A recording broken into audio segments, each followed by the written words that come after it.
Magandang araw po muli sa inyo lahat mga guys, mga ka-farmers. Sa video ito, gusto ko pong i-update sa inyo ang ating pong mga tanim. Ito po sa likod po ng aming bahay. Katulad po ng ating tanim na dragon fruit. At yun pong ating tanim na saging na latundan. Yan po. Sa may during likuran po natin. Yan po. At nakakatuwa nga po dahil sa maaga nga po silang bumunga ang ating pong tanim na dragon fruit. At yun naman pong ating tanim na saging na latundan ay malaki po ang bunga po niya kahit na po tag-araw o yung dry season po ang ating panahon ngayon. At ito nga po yung ating tanim na dragon fruit na ito nga po ay yung ating mother plant na kinuhanan po natin ang itinanim po natin dito. Yan po. Kung natatandaan po ninyo, nagtanim po tayo dito ng dragon fruit. Yan po. Yan po yung tinanim po natin.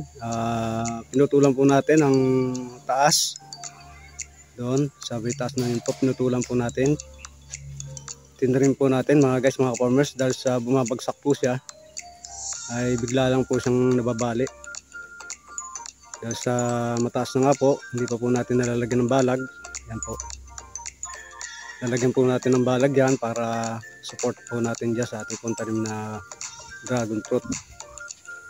Yan po yung mga tinanim po natin na dragon fruit na ang cuttings nga po niya ay galing po dito sa ating pong matandang tanim o yung ating pong mother plant na dragon fruit. Yan po. Nakakatuwa nga po at maagang bumunga ang ating pong dragon fruit. Yan po. Kung mapapansin po ninyo ay malago po siya. Yan po. At kung mapapansin din po ninyo ay may katabi po siyang saging na latundan. Yan nga po. Ay malaki rin po yung buhig niya o yung bunga niya kahit na tag-araw nga po yung ating pong season ngayon.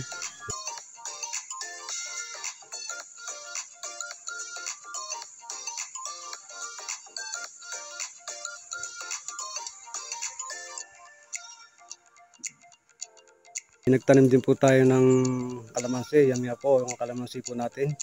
In-update ko na rin po sa inyo mga guys, mga ka-farmers.